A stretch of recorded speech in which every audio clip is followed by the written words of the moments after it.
अच्छी तरह से समझें कि गीता में नासिकाग्र भ्रूमध्य दर्शन का जिक्र बहुत है। तो अब ये देखिए समझाने का तरीका है, और जितने भी तरीके हैं सब अधूरे हैं, क्योंकि इस विधि से सभी नहीं समझ सकते हैं। ऐसा कोई तरीका नहीं है जिसको अपनाइए और सभी समझ लें। इसलिए एक ही चीज़ को बताने के लिए अलग अलग तरीका, अलग अलग उपाय से बताते हैं। यहाँ पर हम समझते हैं कि इसको सभी लोग समझेंगे। ये देखिए कि व्यक्ति है, ये भ्रूमध्य पर एकाग्र नहीं है, तो हो क्या रहा है, जो लाइफ फोर्स जो एंटर कर रही है, फिर यहाँ से ब्रेन में इकट्ठा होती है, नीचे जाती है। भ्रूमध्य पर एकाग्र न होने से नीचे जाने में खुशी अधिक है। ये जो 4 लाइन है ये प्रसन्नता को व्यक्त करता है कि नीचे जाने में इसको आराम लग रहा है, ऊपर जाने में कठिनाई हो रही है। ऐसे बाहर निकलने में आराम है और अंदर आने में कठिनाई है। ऐसी स्थिति में इस शरीर के अंदर जो कार्यक्रम है, क्रियाकलाप है, वो काम, क्रोध, लोभ, मोह, मद, मत्सर से नियंत्रित होगा। और उसमें क्या होता है कि हस्तिनापुर तहस नहस होता है। एक दिन मैंने आपको समझाया था कि प्रत्येक रचना सब कुछ है। जैसे चाक भी हस्तिनापुर है, आप अनुभव करेंगे तो देखेंगे यही कृष्ण भगवान भी है, यही दुर्योधन भी है, यही धृतराष्ट्र भी है, यही 5 पांडव है, यही द्रौपदी है। एक चीज़ सब रूपों में व्यक्त होती है। जैसे एक बीज, जड़, तना, शाखाएं, पत्तियां, पुष्प, फल, कांटा सब रूपों में प्रकट होता है। वही स्थिति प्रत्येक रचनाओं के साथ है। प्रत्येक पिंड में, चाहे वो एटम के रूप में हो, चाहे किसी रचना के रूप में है, उसमें पूरा ब्रह्मांड है, अतीत, वर्तमान, भविष्य है। इस जगह पर ध्यान दें। इस स्थिति में भ्रूमध्य पर एकाग्रता नहीं है, तो ये व्यक्ति जो भी है, इसके अंदर काम, क्रोध, लोभ, मोह, मद, मत्सर ये हॉबी होगा। काम कहते हैं जब हमारा मन इंद्रियों के संपर्क में आने पर जो प्रथम अनुभूति होती है, काम है। जैसे हमने जिह्वा पर रखा नींबू, क्या लगा, खट्टा।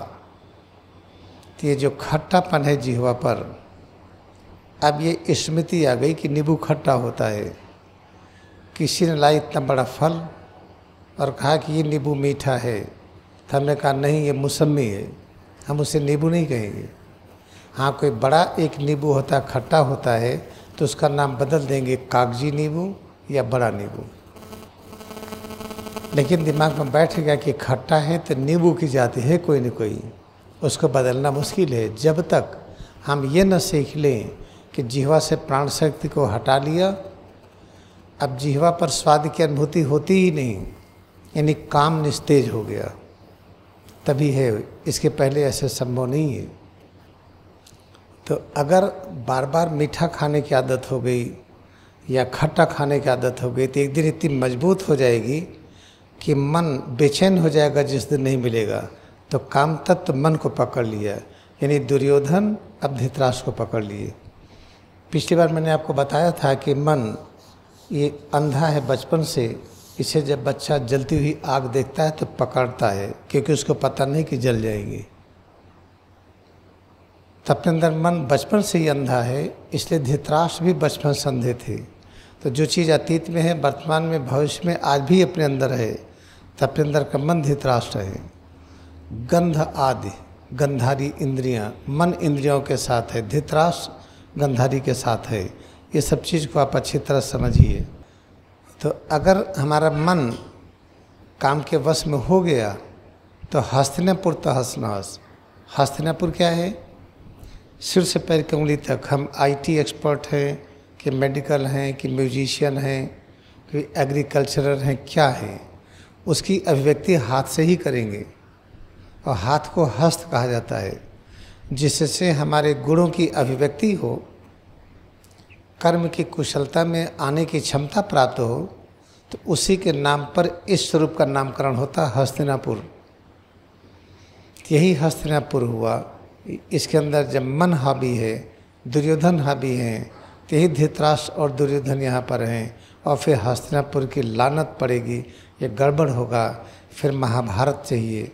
महा का मतलब सबसे बड़ा, भा का अर्थ ज्ञान है, और रथ का मतलब जुड़ना। सबसे बड़ा ज्ञान क्या है? जो सच को जान लीजिए कि पूरा ब्रह्मांड है, ये परब्रह्म का ही ये दृश्य रूप है। ये इसके अलावा वो अदृश्य भी है, ये है। तो ये व्यक्ति का जो हस्तिनापुर है, तहस नहस है, हार्ट है, ब्लड प्रेशर, डायबिटीज, अर्थराइटिस, सब प्रॉब्लम ही प्रॉब्लम है। अब आइए, प्रॉब्लम को दूर करने की भी हमें सामर्थ्य है। भ्रूमध्य पर एकाग्र हुए, तो यहाँ से जो शक्ति है, एक पुल बना, एक आकर्षण बना। ये आकर्षण फिर बाध्य करेगा कि जो शक्ति नीचे जा रही थी, ये बिना मन के, बिना खुशी के नीचे जाए, ऊपर आए तो खुश होकर के आए। ऐसी स्थिति में हम ही 5 पांडवों के रूप में, कुंती के रूप में, माद्री के रूप में, द्रौपदी के रूप में काम करेंगे, और कृष्ण भगवान हमारे मार्गदर्शक होंगे। इससे 5 पांडवों को कहा गया है दम, शम, तितिक्षा, उपरत, श्रद्धा, समाधान। दम कहते हैं इंद्रियों की अनंत शक्ति। अगर इस जगह पर अगर ये पूरी तरह से जागृत हो गया, ये है ठोस तत्व का प्रतीक, पृथ्वी का प्रतीक, मीठे स्वाद का प्रतीक। अगर ये जागृत हो गया, इसका मतलब इसकी सामर्थ्य हो गई कि जल तत्व में, अग्नि में, वायु में, आसमान में, फिर तन्मात्रा में, फिर इंद्रियों में, कर्म इंद्रियों में, फिर मन, बुद्धि, चित्त, अहंकार में रूपांतरित हो सकता है। इसका मतलब है जग गया। ये किसी भी स्थिति में अपने को बदल सकता है। ऐसी स्थिति में हमारे पास जो शक्ति होती है उसको दम कहते हैं। दम हो गया, दम कहते हैं इंद्रियों की अनंत शक्ति। और जब ये जागृत हुआ तो ये है सहदेव का रूप।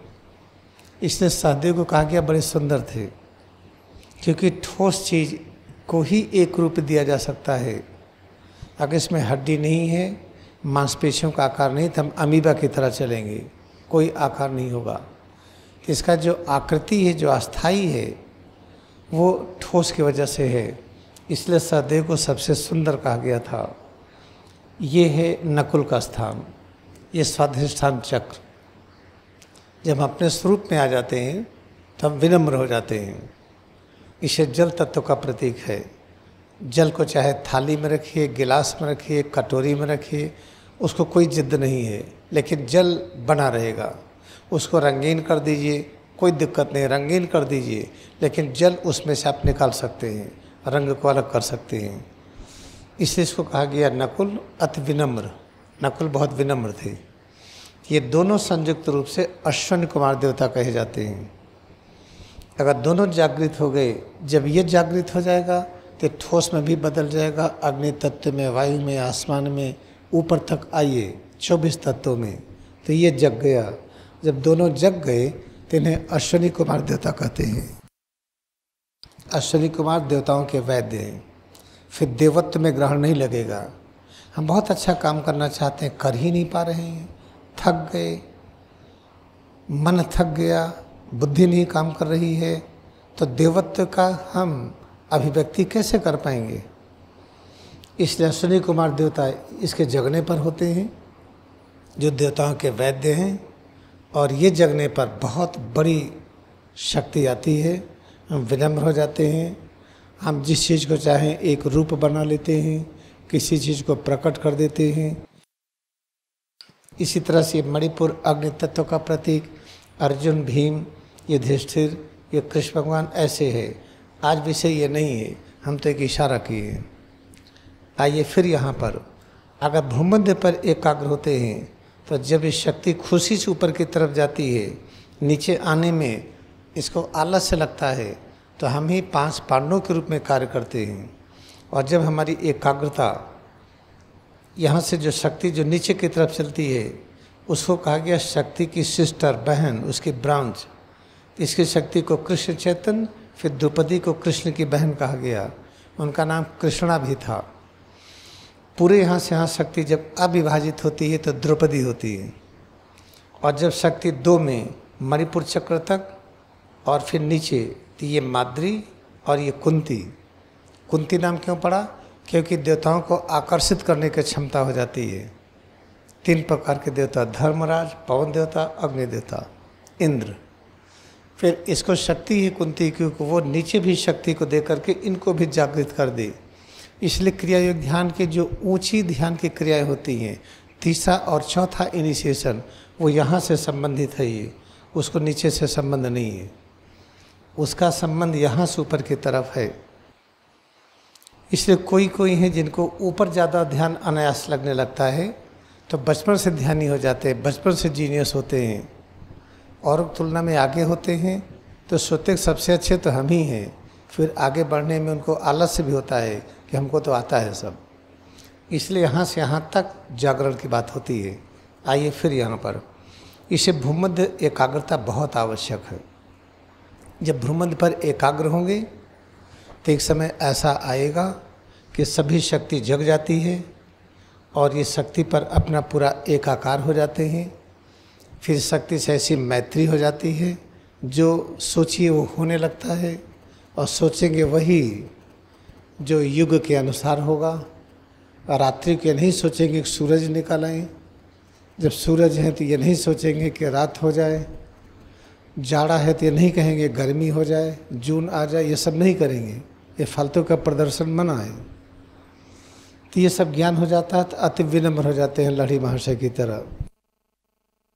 लाड़ी महाशय कबीर सब कुछ दिखा सकते थे, लेकिन सीमित दायरे में दिखाते थे। तो ये आइए, और जो शक्ति बाहर जाती है, ये देखिए अधिकांश लौटने लगती है। बाहर जाने वाले को अपान कहते हैं, अंदर जो बहती प्राण है। तो आकर के अपान जब प्राण से मिलती है, सर्वोच्च यज्ञ का संपादन होता है। एक यज्ञ होती है, 2 चीज़ों को रगड़िए, हथेली को रगड़िए तो गर्मी पैदा होती है। अगर बिलनी निकली हो तो उंगली को रगड़ के इसको सेकिए तो बिलनी ठीक होती है, सूजन कम होती है। वो भी एक यज्ञ है। लेकिन सर्वोच्च यज्ञ है कि 2 ऐसी चीज़ों का घर्षण करिए जिनको हम छू न पाते हों, देख न पाते हों। वह है प्राण, जीवन तत्व जो इसके अंदर आ रहा है। जो बहता है प्राण है, निकला अपान है। जब भ्रूमध्य पर एकाग्रता होती है तो अपान का अधिकांश भाग लौटता है, प्राण से मिलता है। ये जो घर्षण होता है, ये गीता के 4थे अध्याय का 29 नंबर श्लोक है कि प्राण और अपान वायु जो आपस में मिलते हैं, फिर ऐसी योगाग्नि प्रकट होती है कि ये शक्ति केंद्र जल्दी से जग जाते हैं। जगने में बहुत समय नहीं लगता है। एक ये है। अच्छा, जब ये सब जानते हैं अच्छे तरीके से, फिर मन में आता है कि भाई हम पूरब दिशा में मुँह करके खाएं, उत्तर में मुँह करके खाएं, कोई चीज़ पूजा करें तो पूर्वाभिमुख हो, उत्तराभिमुख हो। ये सब क्या है? ये सब अमेरिका में तो नहीं है। अमेरिका में सब नहीं किए। तो अमेरिका आदिवासियों का देश था, सबकी फ़ोटो हमारे पास है। हमारा देश तो बहुत संपन्न था, शिक्षा में भी, वैभव में भी। वो आगे क्यों हो गया? हर दवा का आविष्कार वहीं हुआ है, सब चीज़ वहीं हुआ है। टेक्नोलॉजी का सबसे अच्छा सेंटर वहीं है। विश्व के सारे नोबेल प्राइज विनर वहीं जाना चाहते हैं।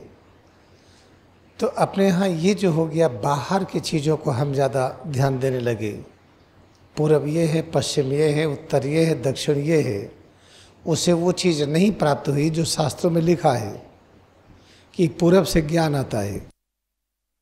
हम सूरज की तरफ देख रहे हैं, क्या ज्ञान आया? जो ज्ञान आया इतना सीमित है, काम ही नहीं चलता है। फिर पश्चिम देखेंगे तो फिर सांसारिक हो जाएंगे। पश्चिम रोज़ बस ट्रेन जाती है, ढेर सारी ट्रेनें पश्चिम को ही जा रही है, ढेर सारी ट्रेन पूरब को आती है। दोनों ट्रेनों में कोई ऐसा कुछ फ़र्क तो दिखता नहीं। पूरब गई, पश्चिम गई, उत्तर गई, दक्षिण गई। तो ये जो बाह्य चीज़ों में हम आकर के खोज करने लगे, इसलिए हम भटक गए। पहले अंदर में पाइए, फिर बाहर दिखेगा। पानी अंदर में नहीं होता है तो बाहर से पानी पीजिए तो डायरिया हो जाएगी, उल्टी हो जाएगी। डिहाइड्रेशन में देखिए, जब डिहाइड्रेशन होता है तो आप पानी नहीं पी सकते, उलट देंगे आप, पीते ही डायरिया होगी। लेकिन अंदर में जब ड्रिप से पानी चढ़ा दीजिए, जब थोड़ा पानी अंदर जाता है तब बाहर से पीजिए तो आप सा लेंगे। जब तक अंदर में हनुमान जी को, राम को, गणेश को, दुर्गा माँ को, काली को और अतीत को, वर्तमान, भविष्य को अंदर में जब तक नहीं अनुभव करेंगे, बाहर पकड़ने में बड़ा समय लगेगा। 10 लाख वर्ष चाहिए, व्याध रहित जीवन, आते रहिए जाते रहिए, एक दिन पकड़ लेंगे। तो अगर हम सच्चे भक्त हैं ज्ञान के तो इसी जन्म में चाहते हैं। इसलिए क्रिया योग ध्यान उनके लिए है जो एक जन्म में पूर्ण ज्ञान की अनुभूति करना चाहते हैं। तो अब आइए, ये तो यज्ञ के बारे में स्पष्ट हो गया। अब ये शरीर जब हस्तिनापुर है, अभी हम लोगों ने समझा, तो इसके अंदर धर्म क्षेत्र कुरुक्षेत्र कहाँ है? धर्म बना है धृ धातु से। धृ कहते धारण करना, और क्या धारण किए? माँ। माँ कहते हैं परिवर्तनशील सत्ता, जैसे अंडे से चिड़िया, बीज से पेड़, पेड़ से बीज, इस पूरी शक्ति को माँ से प्रकट करते हैं। रा से भी करते हैं, माँ से भी करते हैं। माँ में अस्थायित्व ज़्यादा है, रा में ज़्यादा गतिशीलता है। तो जो चीज़ हम धारण किए हैं यह है क्या भाई? स्थिर तो दिखती है, इसमें जो तरह तरह के परिवर्तन प्रकट होते हैं उसको रस से संबोधित करते हैं। लेकिन रा और मा में इतना ही अंतर है जैसे बर्फ और पानी और भाप। भाप भी पानी है लेकिन रा के रूप में मानिए, लेकिन माँ क्या है? माँ भाप भी है, पानी भी है, बर्फ भी है, ऐसा समझिए। तो जो चीज़ हम धारण किए हैं ये परिवर्तनशील सत्ता है। तो उसका क्षेत्र कहाँ है? ये हाथ भी क्षेत्र है, पैर भी क्षेत्र है, सब क्षेत्र है। इन क्षेत्रों में ऐसी कोई जगह बताइए जहाँ से सभी परिवर्तन का नियंत्रण होता है, वह है सिर और रीढ़। इसे धर्म क्षेत्र कुरुक्षेत्र का सबसे सघन क्षेत्र सिर और रीढ़ है। अपने अंदर जो पांडव वर्ग हैं वो कहाँ खड़े हैं? वो पश्चिम में खड़े हैं, पूरब की ओर मुँह किए हैं, और कौरव लोग पूरब में खड़े हैं, पश्चिम की ओर मुँह किए हैं। इसका मतलब क्या है? जब हम इस प्रवृत्ति में होते हैं, यानी काम, क्रोध, लोभ, मोह, मद, मत्सर के जाल में फंस जाते हैं, तनाव और चिंता में होता है, तो निरंतर याद करते हैं कि भगवान कहाँ है, शांति कहाँ है, ज्ञान कहाँ है। इसको कहते पूर्वाभिमुख होना। पूर्वाभिमुख होने का मतलब ईश्वरोन्मुख होना। एक कहानी कोई हमको बताया था कि 2 लोग आए थे दिल्ली से संगम में स्नान करने, कुंभ मेले का समय था, तो दोनों होटल में रुक गए। तो एक कहते नहीं भाई मैं तो जाऊंगा, पहला काम है संगम में डुबकी लगाना। एक होटल में रुक गए। तो जो होटल में रुके थे अपने को कोसते रहे, उनको संगम नज़र आता रहा। जो संगम में गए वो ठंडी लगी, जुकाम हो गया, तो उनको होटल नज़र आता रहा। तो ठीक वैसे ही होता है, जब काम, क्रोध, लोभ, मोह, मद, मत्सर के वश में हो जाते हैं तो निरंतर शांति और ज्ञान की तलाश में होते हैं। हम पूर्व दिशा की ओर, उत्तर दिशा की ओर हम उन्मुख होते हैं। लेकिन जब पांडव किधर खड़े हैं? समस्त सांसारिक कर्मों को करते हुए भी वो ज्ञान में लगे हुए हैं। ये देखिए पश्चिम दिशा है, ये इंद्रियों का क्षेत्र पश्चिम दिशा है, और अंदर की ओर आइए तो पूरब दिशा है। इस तरह समझिए, सिर है, ये रीढ़ है। ये जब यात्रा अंदर की ओर होती है तो ये है पूर्वाभिमुख, ऊपर की ओर होती है तो यह है उत्तराभिमुख। लेकिन जब बाहर की ओर होते हैं तो पश्चिम की यात्रा है, जब नीचे की ओर होती है तो दक्षिण की यात्रा है। ये है ये। जब हम संसार में रहते हैं, ये सबकी सेवा करते हैं, ये पेड़ की, जानवर की, मानव की, सबकी, फिर हम ज्ञान अर्जन करते हैं कर्म ही पूजा के सिद्धांत में लग करके, तो हम पांडव हैं, पश्चिम में रह करके पूर्वाभिमुख हैं।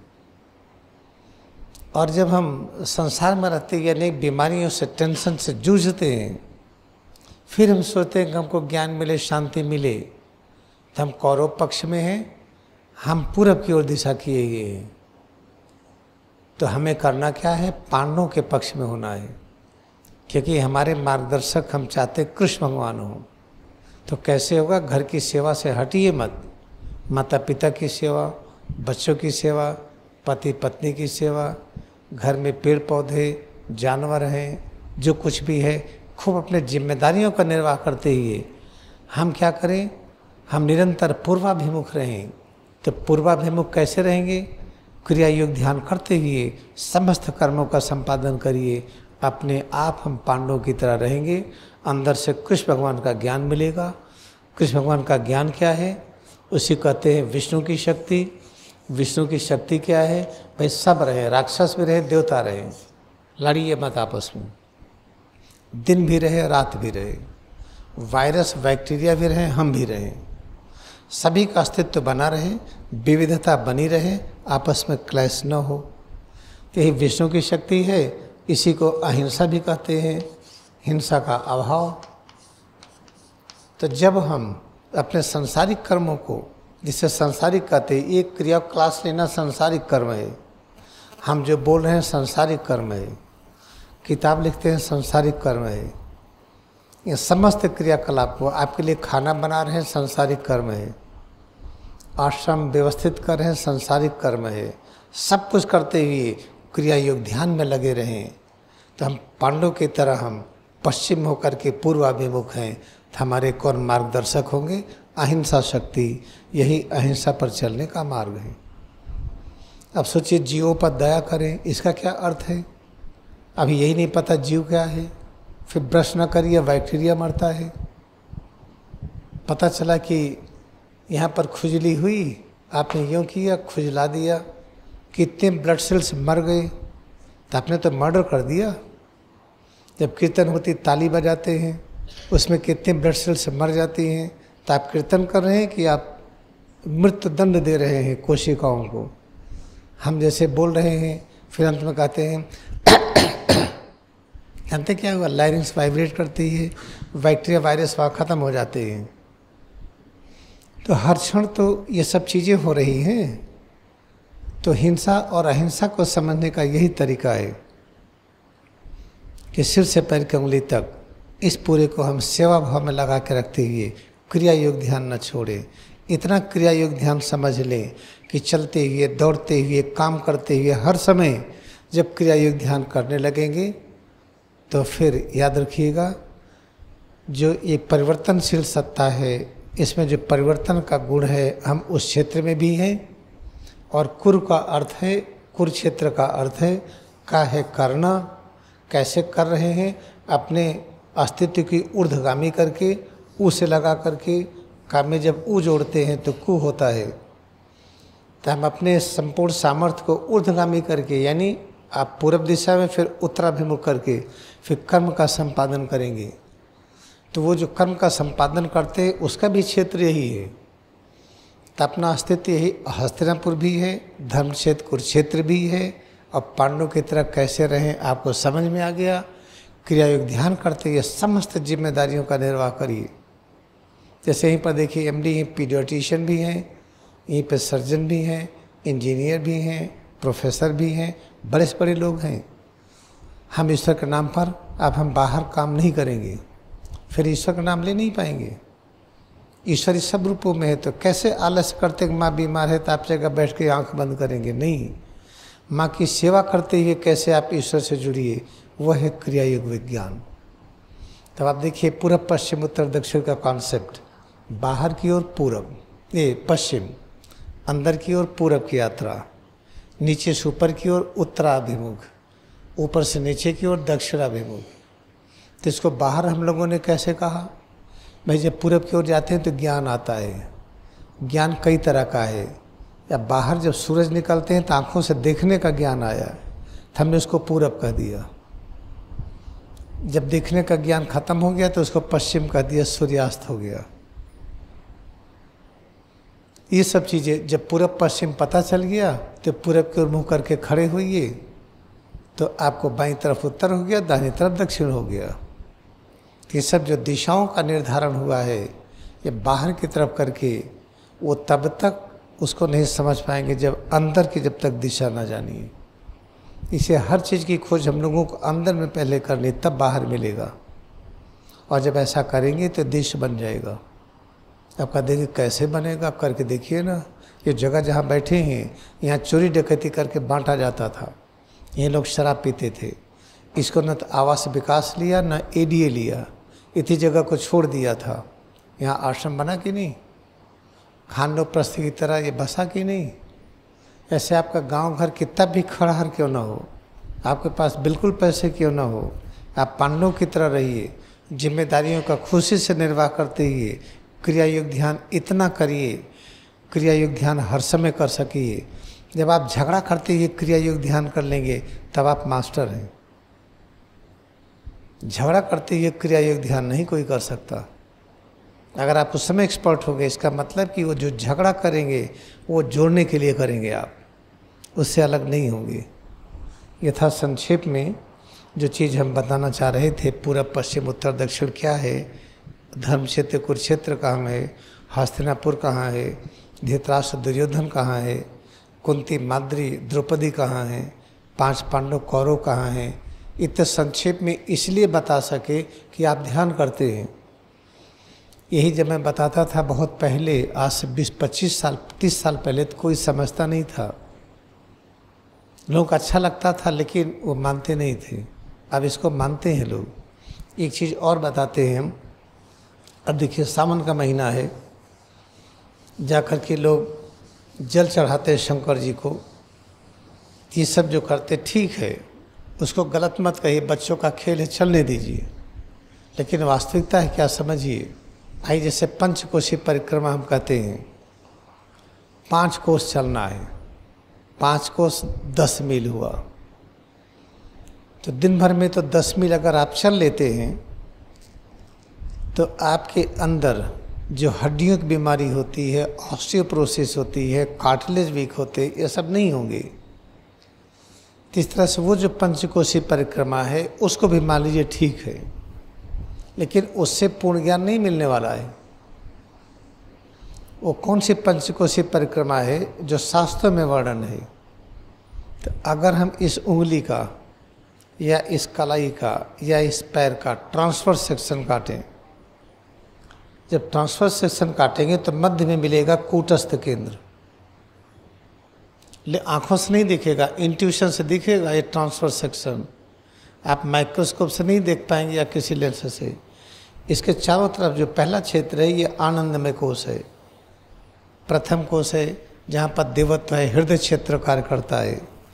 दूसरा है ज्ञानमय कोश है जहाँ पर बुद्धि तत्व कार्य करता है, तर्क वितर्क से काम करते हैं हम। ये है देवताओं का क्षेत्र, ये बुद्धिमय है, ये मानव का क्षेत्र। फिर है मनोमय कोश जहाँ पर बुद्धि भी सुसुप्त है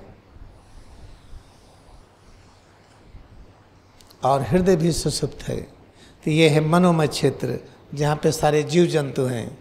जब ये जागृत होता बाकी सुसुप्त हैं तो हम ही जीव जंतु की तरह हो जाते हैं, हम ही चिड़िया होंगे, जानवर होंगे, आदि आदि। फिर इसके चारों तरफ है प्राणमय क्षेत्र।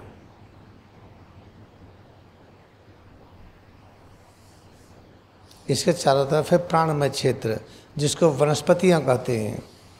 प्राणमय क्षेत्र में वनस्पतियों में जब केवल प्राण संचालित हो, हृदय क्षेत्र, मन क्षेत्र, बुद्धि क्षेत्र ये सुसुप्त हो, जागृत ना हो, तो हम ही पेड़ पौधे हो जाते हैं।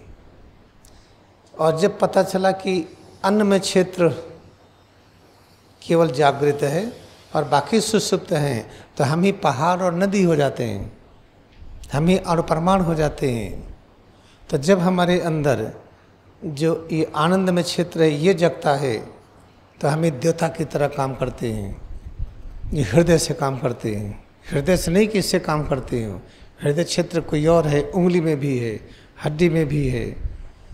और जब ये दूसरा क्षेत्र जगता है तो हम मानव के रूप में तर्क वितर्क से कार्य करते हैं। तीसरा क्षेत्र जब जगता है तो हम जीव जंतु के रूप में केवल मन केंद्रित है, बाकी सुसुप्त हैं। और ये चौथा ये प्राणमय क्षेत्र वनस्पतियाँ और अन्नमय क्षेत्र ये अणु परमाणु। अगर ये जागृत है बाकी सो रहे तो हम ही पत्थर हैं। जब दोनों जग गया तो हम ही पेड़ हो गए, तीनों जग गया तो हम ही जीव जंतु हो गए, ये चारों जग गया तो हम ही मानव हो गए, पांचों जग गया तो हम ही देवता हो गए। तो एक ही संरचना अलग अलग रूपों में प्रकट होती है। जैसे यही बीज है, जड़ निकल आया, थोड़ा सा तो अंकुरित हो गया, थोड़ा अंकुरण और बढ़ा तो यही पौधा हो गया, पौधा होते होते बड़ा हो गया, पेड़ लग गया, फिर उसी में फूल लग गए, उसी में फल आ गया। ये होता है कि नहीं? तो ये मत सोचे कि ये पत्थर हमसे कम हैं, हम पत्थर एक ही हैं। अंतर है कि हमारे में ये कोश पंच कोशों में यहाँ तक जग गया है, 2 तक। अभी पत्थर में केवल ये वाला जगह है। हम देवता हो गए तो बहुत तुर्रम खा नहीं है, ये पत्थर भी देवता की तरह होगा जिस दिन ये सब जग जाएंगे। तो इससे पंचकोशी परिक्रमा ये है, जब क्रिया योग ध्यान करते हैं अंदर में, जैसे भी शिव की पूजा कर रहे थे, जो अभ्यास करते हैं हम पंचकोशी यात्रा करते हैं, उसमें प्रवेश करते हैं अन्नमय क्षेत्र से ये प्राणमय, मनोमय, ज्ञानमय, आनंदमय क्षेत्र में करते जाइए। जब इससे मिलन हो जाता है कूटस्थ से, तो इतना ज्ञान हो जाता है कि हम सब क्षेत्र को बना लेते हैं।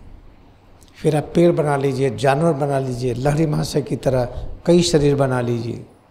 ये है संक्षेप में क्रिया योग। हम लोग कितने भाग्यशाली हैं कि क्रिया योग करने का अवसर मिला है। आई बाउ टू ऑल ऑफ यू। हम आपको हृदय से आपको नमन करते हैं, हम आपकी पूजा करते हैं। पूरे ब्रह्मांड को हम पाकर के धन्य हो गए हैं। परमात्मा स्वयं सब रूपों में प्रकाशित है।